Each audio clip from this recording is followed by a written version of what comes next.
Hey everybody, it's Kanesha from BoldLivingToday.com. Happy Wednesday.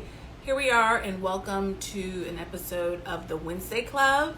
And our club is focused on C, creativity, L, learning from and successfully navigating transition, U, or transitions. We need an S on that because there's a lot of transitions right now.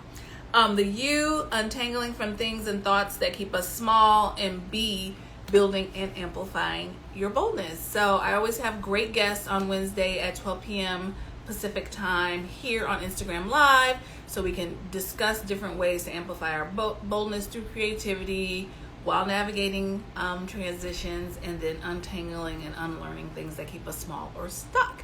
So before we get going and we bring our guests on, hey everybody. Hi, welcome. Before we get going, I want to answer a couple of questions, which I always do at the beginning of the broadcast. We were able last Saturday to have our Hack Your Planner workshop, so I was super excited about that. We talked about productivity, profiles, and different ways to organize yourself. One of the questions that came through, which I thought was a really great question, was if you as a parent have a very different way of being productive and organizing yourself, how can you support your child without always imposing how you think they should organize? Great question. A lot of times when we are trying to teach our sons, our daughters, our kids, teens we support, young adults we support, tweens we support, how to do things, it's always directly from our lens, our experience, the way that we're able to handle things. And so when I am working with families or I'm working in that workshop, I'm always showing you how to do an assessment to understand how you're productive and your strengths in that, and then the tools you use. So if you all have a knowledge of whose productivity profile is what, and then what tools you can better use, the conversations are better because they're really centered around thoughtful data, information that you can help understand and support. So we talk a lot about that within the Bold Living Today community, and specifically in the Hack Your Planner workshop, really drilling down to how are you productive, what tools do you need, how to put that in action. So it's a super fun workshop. I'm running it again on Thursday, September 10th at 4:30 p.m. Pacific time, and it's on Zoom. Super fun, very relaxed, and the workshop runs for about an hour. So the link is in my bio here on Instagram, or you can just go to boldlivingtoday.com and then check the services link, and I'll have a list of all the events. And then I am speaking at a bunch of different conferences this month. I'm super excited about it, and I've posted that information on my Instagram feed and in my stories. So yeah, I think I have 2 speaking engagements next week, so I'm super excited about all that. So now let's talk about our guest for today. I am super excited to welcome Blanche to the broadcast. I think she's absolutely stunning, super amazing, uber creative, and very talented. So I hope we all can learn from her today. So feel free as we go through the discussion to put your questions below, grab your notebook. You might want to take some notes. So I'm going to invite Blanche here, and she can, to everybody. Oh, hey, everybody. I hope everybody's feeling well and protecting your energy. There you are. Hey, I'm sorry. I was worried. Why? You're such an expert. Oh, no, I might give off that vibe, but technology and me, not always the best of friends. I have that too. I always say, with this remote learning, one of the pluses is my teenager is home, so that's my tech support, so I'm covered. Absolutely. Teenagers save the day, don't they? They do. They really do. So I'm feeling very confident in our technology support since it's remote learning time. So so why don't you introduce yourself to everybody? Yes, well, thank you, Kanesha, for that sweet intro, because I've always admired you and what you're doing to help women live their best lives, and I just love the workshops that you're setting up too. I checked out your website and I was thoroughly impressed. So what am I doing, especially now that we're in the middle of a lockdown, basically? I'm still, I've translated, I used to teach a lot of cooking classes. in person at Drager's Markets, but now that's catapulted into online classes, which seems to work really well with people because they're comfortable in their own kitchens.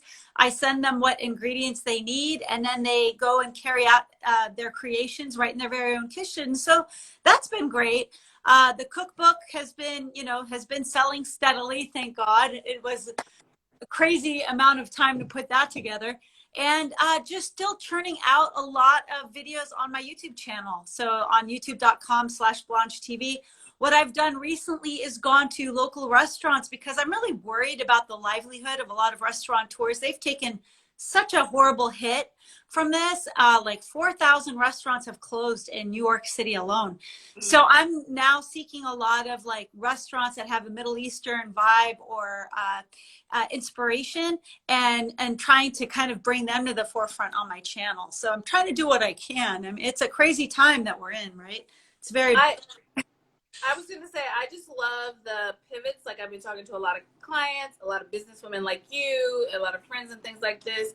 And this is not the 2020 we planned, but it doesn't mean that everything is like in dire straits. I mean, things are not ideal, but this is really a great time for all of us to push on our creativity, our innovation, and really to reach out to our communities in any way.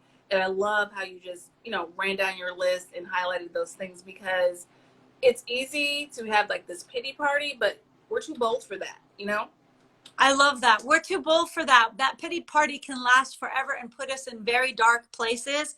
And it's very important to be adaptable. The reasons why humans have survived throughout millennia is because of their ability to adapt. I mean, Lord knows they did not have all of the luxuries that we have today, and somehow they made it through, Yes, that's what I'm always telling myself too. I'm like, okay, think back to the ancestors, learn, listen to the calling, and then go forth. I mean, because we are all we got right now. Oh yeah. Watch one episode of Naked and Afraid and you'll realize, wow, I had it good. Yeah. Well, I love that segue. So before we get into you teaching us, I want to play my game of Would You Rather. Okay. And I'm going to give you two choices of things, and then you tell us which one you would pick and why. And of course, we're bold. We can go rogue. If either of these options are like negative, then tell us something else. Okay. I like that. I like the rogue part. I'll keep... Okay. So would you rather deal with 3 hours of slow Wi-Fi or be stuck in a 3-hour traffic jam? Ooh, that's a good one. I wouldn't mind being stuck. I really hate being in traffic jams. I get very claustrophobic, and I don't know what opportunities I have to, unless I had like a book on tape, then I could listen to a podcast maybe. But then my bladder would kick in. That would so at least if I'm stuck with bad Wi-Fi and I have a book readily available, I love reading any chance I get. And usually the sad thing is I don't get to read till late night, and by then I'm passed out asleep at the second page. So yeah, if I have a book nearby, I can handle anything, I think. I love that. I also was like, no, not to the traffic jam because of my bladder. Like the first thing I was like, And then when that happens, then all of a sudden my snack stomach kicks in, and I'm like, oh my gosh, how long is this gonna last? And then it's just terrible. So I'd rather go with the slow Wi-Fi as well. And hopefully I won't have any internet work that's dire in that 3-hour period. Right. Okay, here's the other one. Here's the next. Oh, I'm sorry. Were you gonna say something? I said I like it that the snack stomach. That's another thing to consider.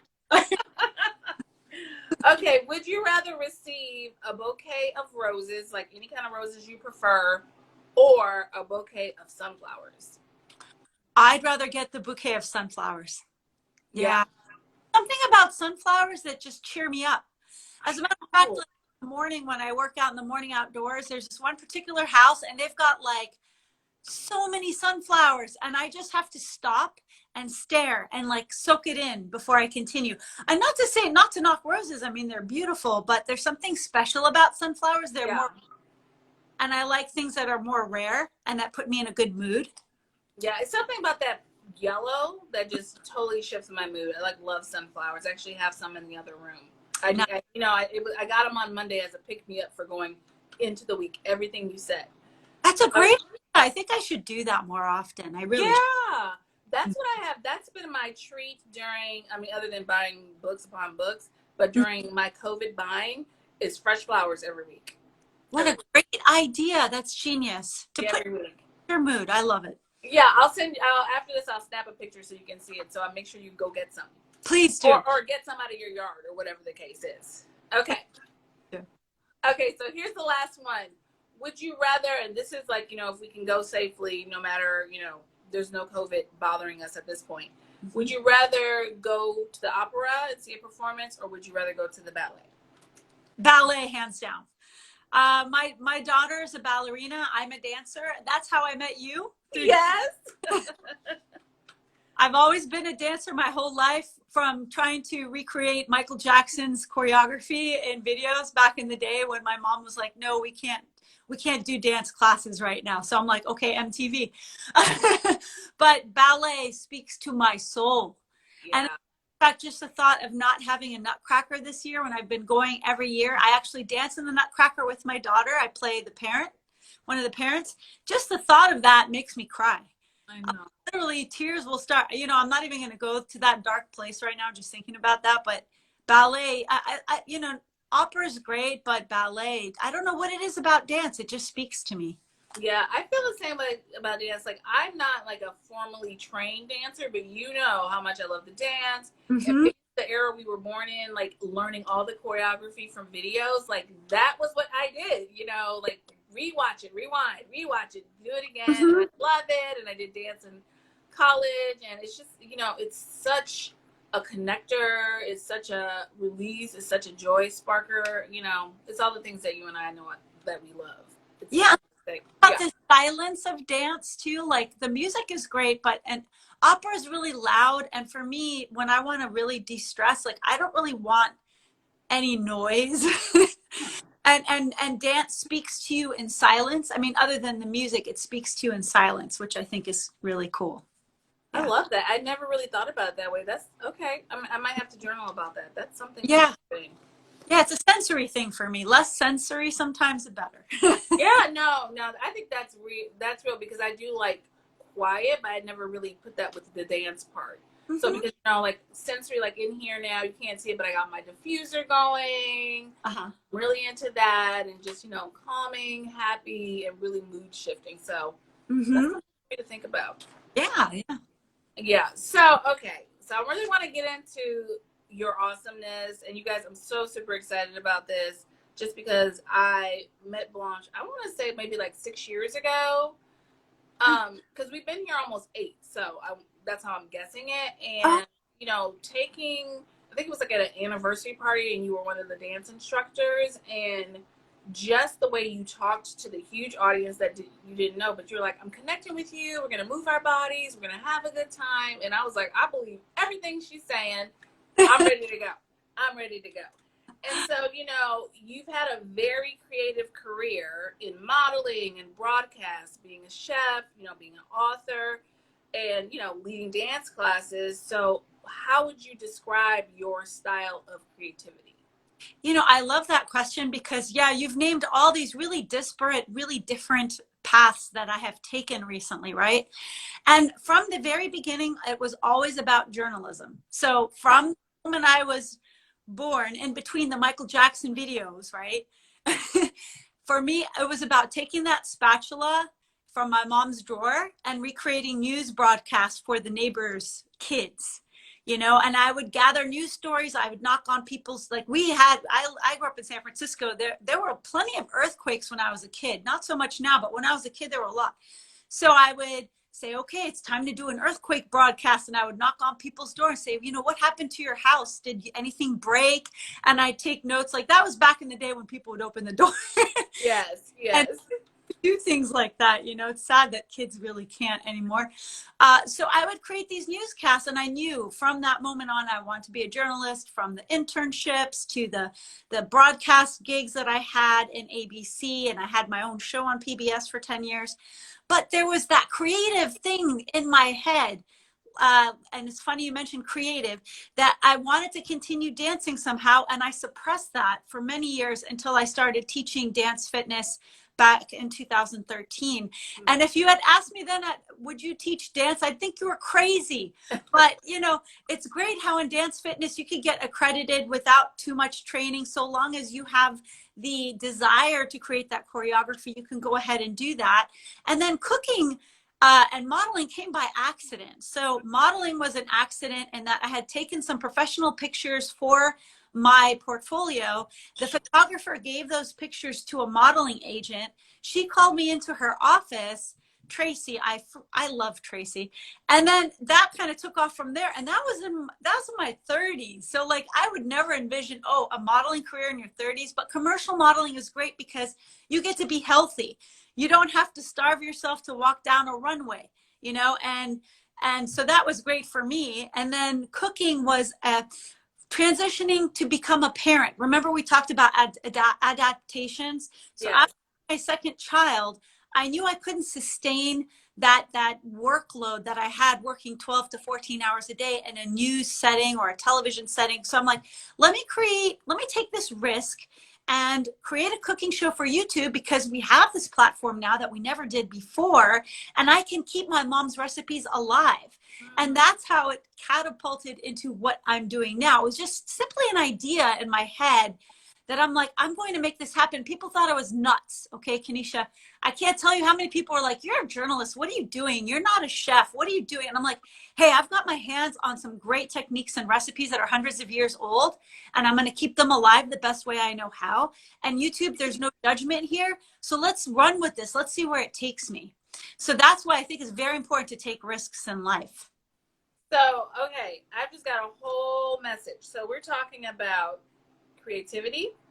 Mm-hmm. We're talking about skills that are natural and nurtured. Mm-hmm. We're talking about family history and legacy, or heritage, if you will. Mm-hmm. We're talking about investing and betting on ourselves. And we're talking about creating opportunities. Yes. Right? So, you know, 5 things, and I know there's more, that stood out to me. And I think it's so important. And you all, this is not on the interview sheet. Mm-hmm. I think this is so important for people to hear right now, because people are like, what am I doing? Right. What is going on? Like, this is not what I envisioned. I didn't sign up for this. And it's all very true. And all those feelings are valid. But I love how you said, you know, I need to be adapted to my life now as a mom of 2. I needed to adapt to not needing to work those hours or wanting to work those hours. I made this risk and investment in myself, you know, not worried about the judgment, because I'm going to do it anyway. I want to do it. I got these skills. I got this support. I think people need to hear more of that self-talk, how you said you talked yourself into these things, because a lot of times, and I think social media is a part of this, and I love social media because it helps you get out to other people, is that you see other people's curated experiences. Right. And you feel like you can't start where you are. And I always say that's not a bold mindset. A bold mindset says, you know what, I want to try it. I got the passion. I might not have all the, you know, it figured out, but I'm going to go for it. I love that. I love how you synthesize that. Start where you are, right? Because I was a professional photographer. Like, there are some amazing skilled food photographers that are doing mind-blowing things, right? I knew my strength was in communication and in video, in ways I knew that maybe others didn't have that. So I could develop my niche according to my strengths. And everyone, I don't care who you are, has your own strength that you can nurture and catapult into pursuing your own passion. And so long as you don't give up on that, and don't worry about the naysayers, because I'm telling you, I had some like mean things that were said to me. Oh. And even you know, to be a journalist, I had to deal with a lot of rejection along the way. So that developed my thick skin, I think. And then once that thick skin was formed, when I decided to take the later risks in life, I was able to jump through those hurdles. You know what I'm saying? And I'm still jumping through hurdles. I'm still like, how do I still develop my own business? I'm going to have to go to your workshops, Kanesha. There are a lot of clouds, you know, that I need to settle on, because it's all new. It's new territory. It is new territory, but I feel like when you can trust what you're trying to put into the world, then you're golden. If you're grasping and just trying to create something that, oh, this will sell, that's not how you build it. You know, you need to be authentic, and not authentic where you like tell your whole life story, but really that people can trust what you're saying, that you would do, you believe it, and it's really ingrained in how you live your life. I think that is what a lot of us are looking for right now. Yes. Real connections with people, even if it's not face to face or in real life. We want strong and real connections, and I think that's important. Absolutely. So speaking of us not seeing other people, you know, we're sheltering in place.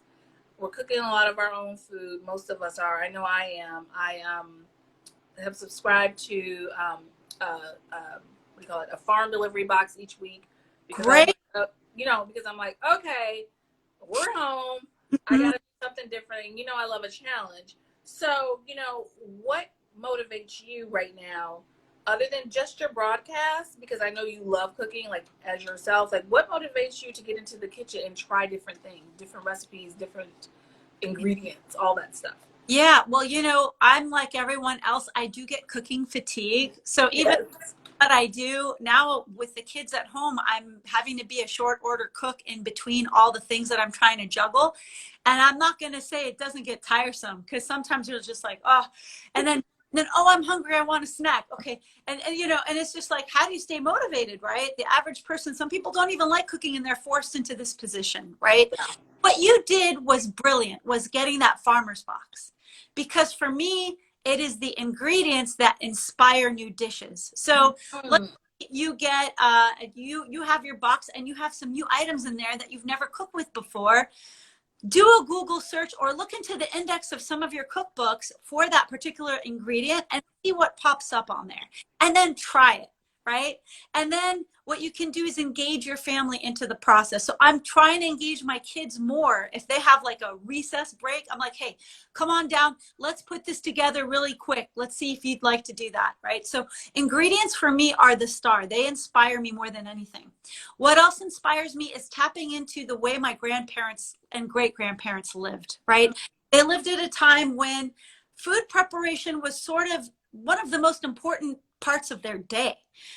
They didn't have all of the daily distractions that we have, Yeah. and tuned into the most basic, right? So I always say, like, what I'm eating, would my grandparents recognize this, right? So that's another thing, going back to basics. The third thing is the innovative part. That's what inspires me. For example, I recently put up a video, the restaurant video that I told you about, where I went and I met Chef Samir at Beit Rima Restaurants, and he was doing some amazing things with some of those basic ingredients. He was doing things I've never seen before, right? So what I decided to do is this Saturday, I'm cooking for my mom and dad. They're celebrating their 50th wedding anniversary. I Oh.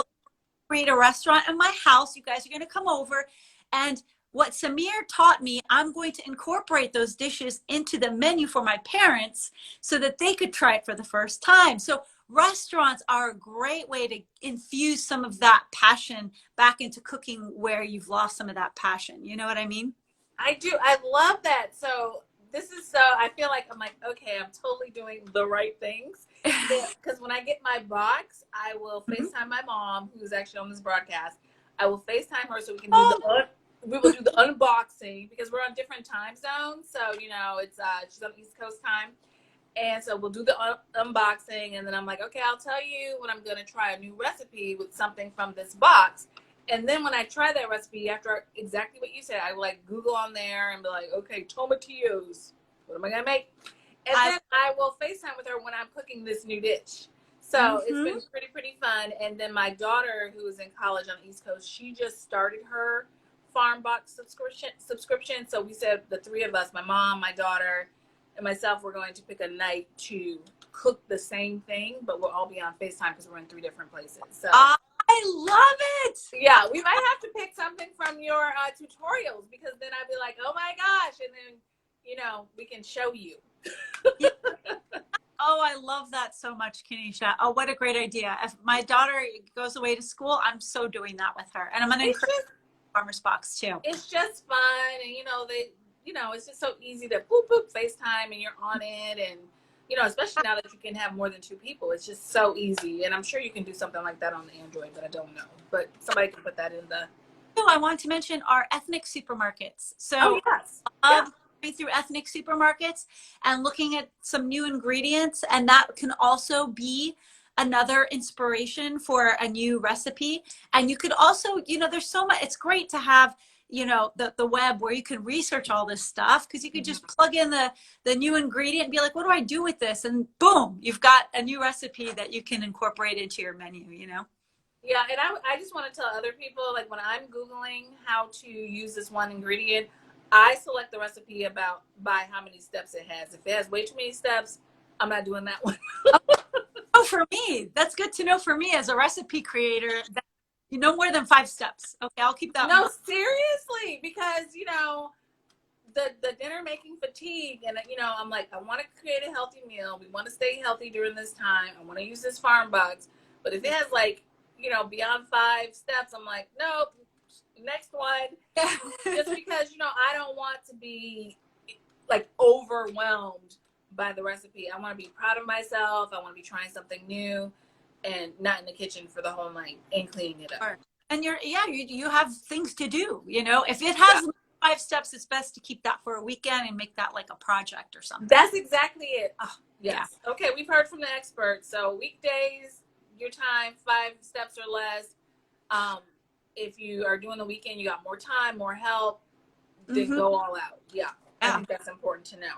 Definitely. So, okay, so I talked about my family and, you know, meal prep and connection, and you talked about getting your kids involved and things like that. So other ways that we can cook together or create together, and the reason I say this is because I work with a lot of parents who have teens, and, you know, they're always talking about communication and connection, and my teen doesn't talk to me and things like that. And I said, well, you all need something that's not about improving them, so to speak. You know, your room is not this, your homework and something like, you need like a neutral territory. And most people love to eat. Yes. And cooking is a skill that our teens definitely need, especially when they're going to go on a gap year, go to post-secondary option of college or whatever the case may be. So I feel like it's such a safe territory. And before my oldest went to college, I made sure I taught her how to cook 5 things that she loves that I make, because, you know, 5 days a week, and that's like, and then some leftovers. I'm like, okay, if she can make 5 meals, then I know that she will be nourished. So, you know, what else do you suggest for people getting connected in the kitchen, or, you know, just other ways, you know, through culture and cooking and foods and things like that? I love it. Yeah, I love what you're doing, because that'll steer them away from like the top ramen and the cup of noodle and the mac and cheese in the boxes, and then they wonder why the freshman 15 crept up on them, right? So as far as bond, what you said, you nailed it, because, you know, I have a very close relationship with my daughter, especially, and we cook together, and there's nothing more kind of nurturing, a nurturing sort of activity that you can do together, where the emotions are not so raw and intense and focused on them.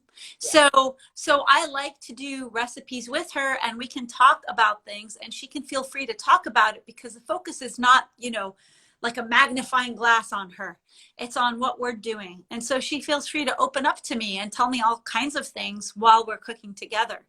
And, you know, find something that your children like. I mean, for me, an icebreaker for my kids, like my son, when he was 6 years old, we used to make granola together. I learned that he loved granola, and granola is really easy. It's a lot of mixing and adding and pouring and measuring. And so we bonded over granola when he was wee little.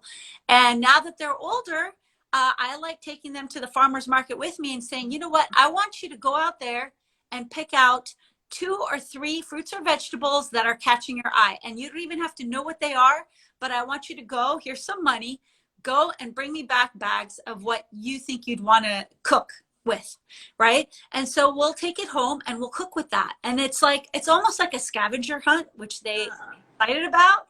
So once we get it at home, and then we can go ahead and research, okay, what do you think of this recipe? Once they decide, then boom. Also, baking bread.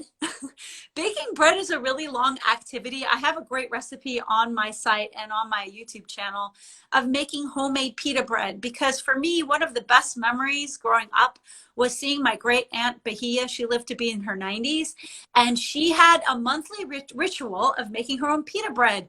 And, you know, the loaves are all over the kitchen, and the kitchen smelled amazing, you know, like yeast. And I always got to take that first taste, you know, of her loaf out of the oven. She'd tear off a piece and give it to me. And it's like little things like that that really shape a person, that stay with that. And it's so simple, right? Why am I not remembering more complex things in my life? No, I remember her baking the bread. So baking bread is a great way to bond with each other. There's a lot of steps to take too. Yeah. I love that you said that. When we lived in Colorado, my mother-in-law was living with us, and she didn't move to California with us, but she is alive and well. Everything's fine. Good. And she would bake bread with the kids, and anytime she visits and all that, I mean, even now, you know, as teenagers and a young adult, they always want to bake bread with their grandmother. And I think it's such the bonding thing, because they talk about all kinds of things, and she talks about her mom and her grandmother. So again, you have these connections. And I love how you say the magnifying glass is not on them at the time. So they're more relaxed, and, you know, they're wanting to share, they're wanting to connect, and they feel, not that our kids necessarily feel unsafe with us, but they feel safe to express. Yes. You know, you know, it's not a right or wrong, or I gotta please mom or dad, or I have to do something like that, or I don't want to go down that road with them again. It's like, no, they feel like this is just a place to just be free. And I think that's just so important, because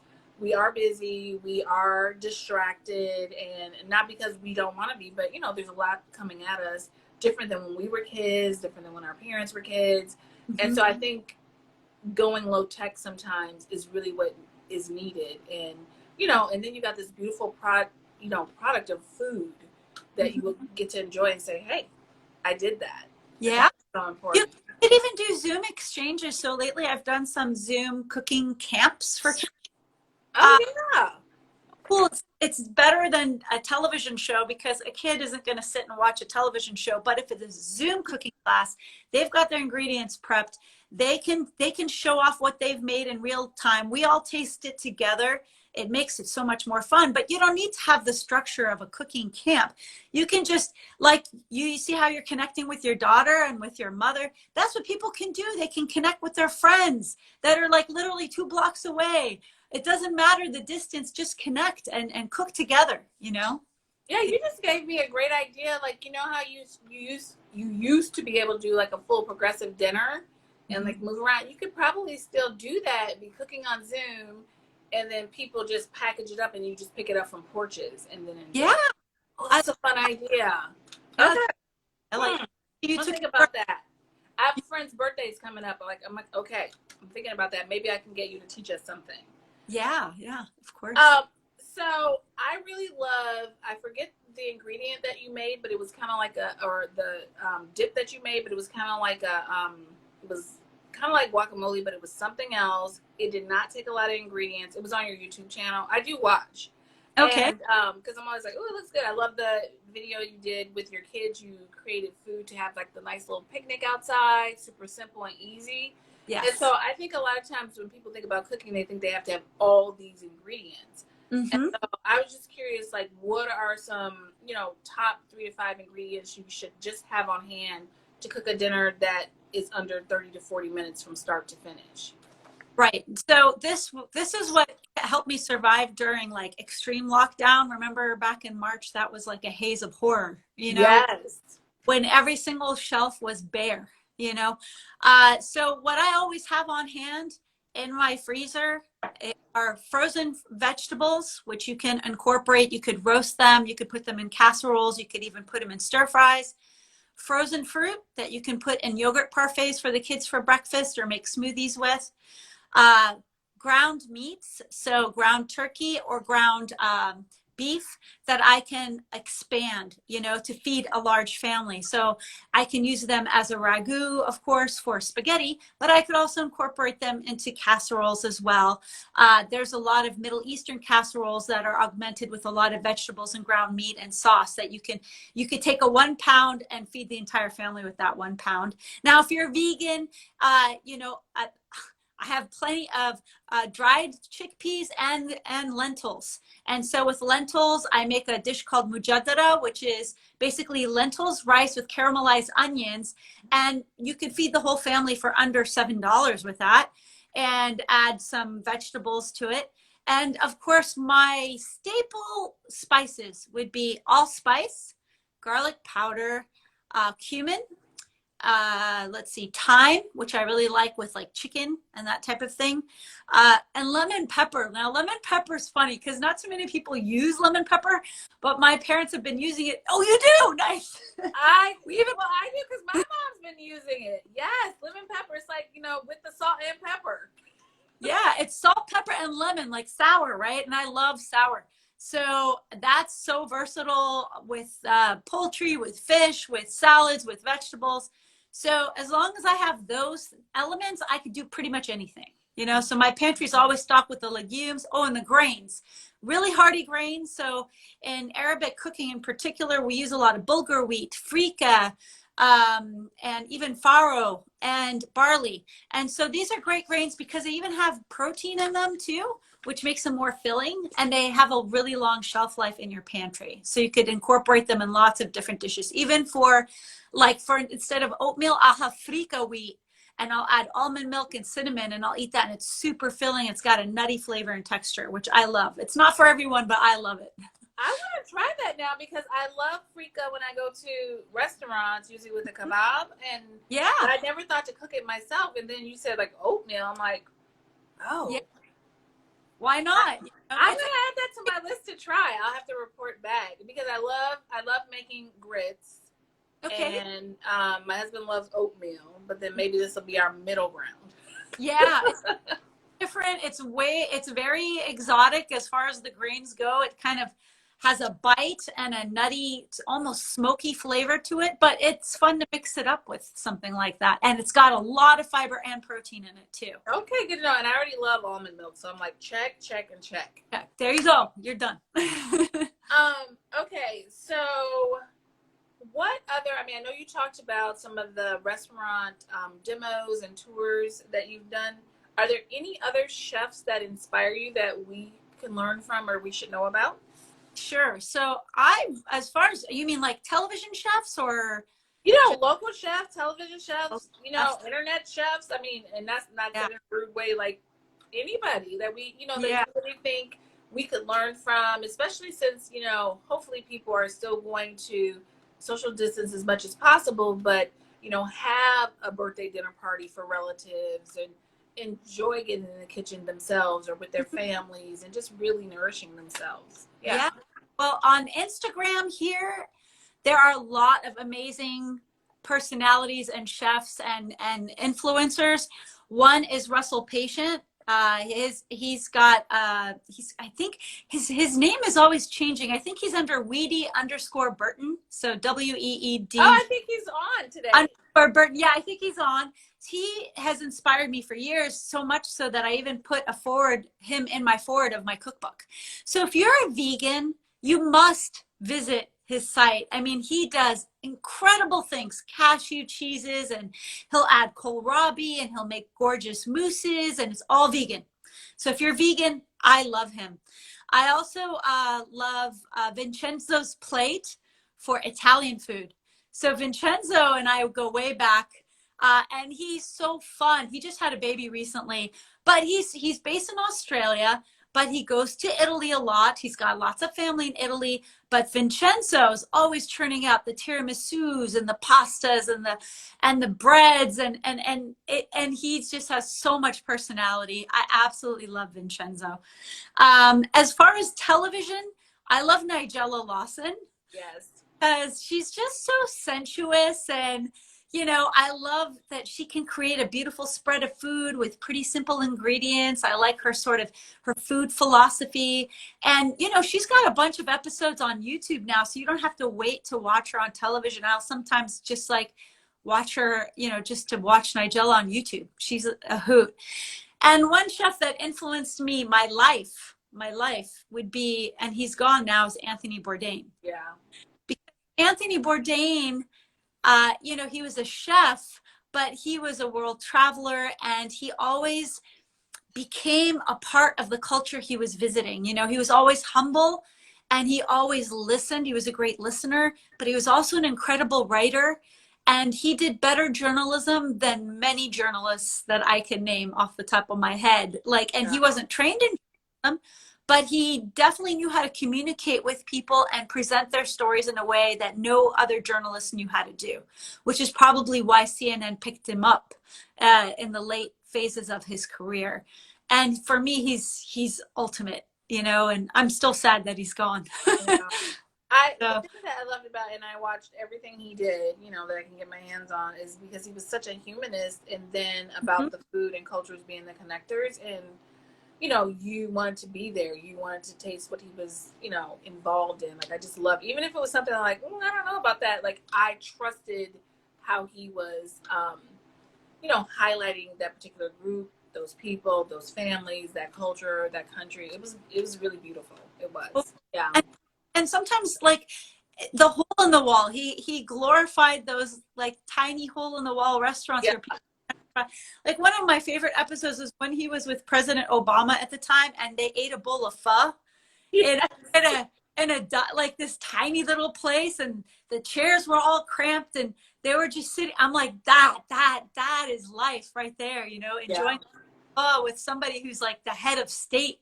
You know, you don't have to go to an ultimate French restaurant that's like 5-star, Michelin star, whatever. You can just go rough it anywhere, you know, and I love that. I love the humility of that. So I know. This is why I love having foodie friends and people I know, because when you travel or something like that and you ask somebody what's the best place, it's never really those super quote unquote high end, because you can call something high end for different reasons.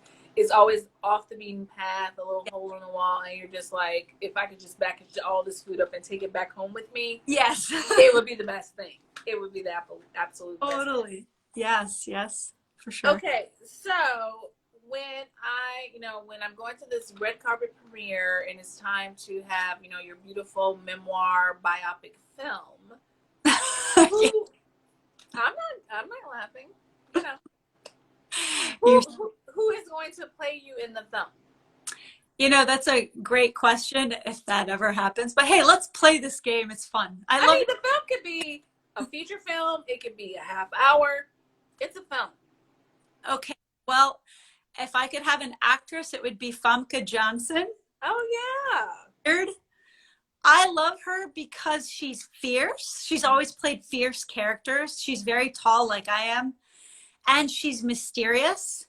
And I saw an interview with her. Now, I've interviewed a ton of celebrities, especially when I was an entertainment reporter, and none of them were really my cup of tea. I mean, I hate to say that, but I saw this interview of Famke, and they were talking to her about social media, and she was talking about how you're not going to really find her much on social media because she's a private person and she's guarded, and she likes to have that sort of boundary between her personal life and her career. And she's really not about the vanity. She's like so gorgeous, but she's not vain at all, which is so refreshing in the time where it seems like vanity is kind of front and center. And that's why I've kind of been uncomfortable. Maybe I look to some people like I'm comfortable with social media, but I'm really not. Like for me, YouTube is easy because I can talk and cook and do stuff. But when it comes to actual like social media, I feel like I'm always stumbling around. I don't feel like I'm quite in my element entirely. So I just feel that to you. No, I understand what you're saying, because there's another actress, Kerry Washington, I love you know, she focuses on her activism, she focuses on her work, but you don't ever see anything about her family, her kids, like that personal side. And I find that refreshing. I find what you said about Famke really refreshing, because it's just like, you know, we do have these different part of our lives and these different facets of ourselves, and everything is not to be for total consumption, right? Right. Yeah, and even I feel like even in my work sometimes, you know, like I want to talk about things that are happening, but I always try to focus on how it's going to help people, as opposed to this is a lifestyle, or this is like, you know, an influencer like thing. I don't know, you know, so it's really a fine balance. But I think she would be excellent to play you, because she's such an artist. Because I find her to be a chameleon in everything she does. Like, she's a different person. Like, you really forget it's her. Yes. In every film I've seen, which I think is amazing. Yeah. You know, for an actor. Hard to do that. It's really difficult, you know? Yeah, like you forget, you're like, oh, that was so great. They were so that other character they were playing. I think that's what the ultimate goal is for that type of art. Mm-hmm. Okay. So I want you to tell us how we can, connect more with you after this Wednesday Club broadcast, and I want you to show us a little bit more of the book. Sure, yeah. So here's the book. Whoops. Feast in the Middle East. Ooh, so beautiful, Blanche. So beautiful. To write this. And so this is available if you go to feastinthemiddleeast.com. You can order your copy there. If you could go to my main website to order it, that would be great, because that way it just goes straight from the warehouse to your house. And so feastinthemiddleeast.com is my main blog where I provide a lot of recipes. Reach out to me on YouTube. I'm always publishing new videos. I try to aim for once a week. And that's at youtube.com/Blanche TV. And if you have a question under any recipe, I really try hard to get back to people. Sometimes I get flooded and it might not be right away, but I do really try to make an effort. And then you see me right here. You could hang out with me on Instagram anytime.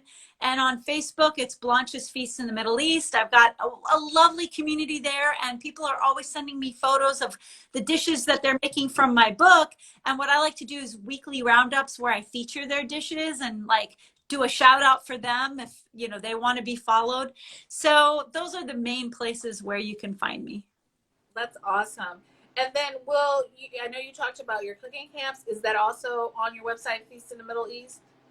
That is not. I should probably do that because it's really been increasing in popularity. What I've had people reach out to me from organizations that ask me, hey, can you do this? And then I'll create something for them. And then, oh, that sounds great. So it's been very off the cuff, but I should create some more structure for that. Who knows how long I pray this lockdown doesn't last that much longer, but you never know.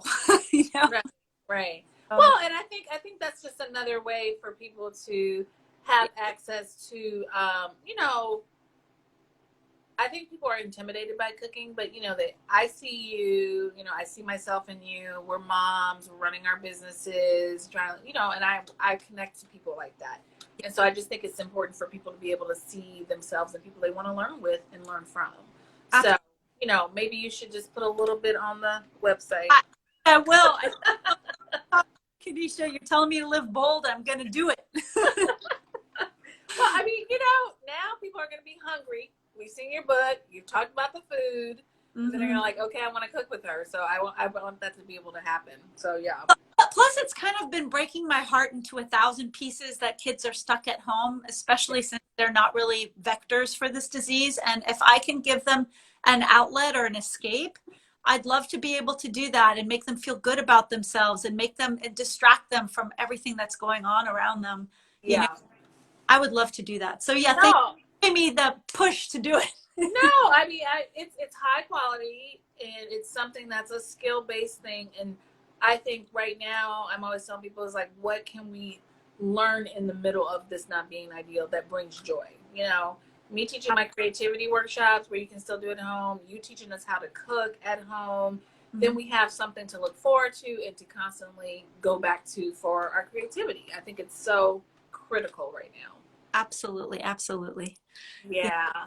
So it's been so great to have you on. So please follow Blanche. We will put some links in the comment section after this broadcast just so you can have one stop, but follow her on Instagram and, check out her website and, oh, look, there's Eileen. Hey, Eileen.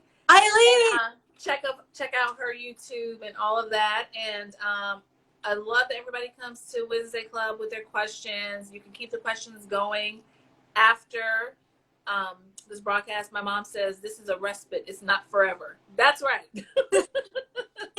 I pray your mother is correct and tell your mom. Hi. Yes, for sure. So if you have any questions, of course, send them my way. You can reach out via Instagram at Kanesha Baynard. I can funnel any questions to any guests or ask them in the comments. And you can also contact us via boldlivingtoday.com in the contact form. We're here next Wednesday at 12 p.m. Pacific time. I always have to say that. And we're going to talk to Davita Russell, and she'll be talking about wellness. So get your recipes done and then come talking about breath work and wellness and other pieces next Wednesday, because we're going to take care of the whole body in I love September. Kanesha, it's always such a pleasure to see you and to talk to you. I really do miss you. I miss dancing with you. I know. Well, as soon as we can do it, or if we can get in the middle of the street and distance and bring a boom box and go old school, we'll have to do it. I'm down for that. You just name the date and time. Okay, perfect. Listen, don't give me an idea. Well, thank you, Blanche, again. Thank you, everybody, and stay well, eat healthily, have fun cooking, and have a very great day. Thank you. Bye-bye. Thank you. Thank you.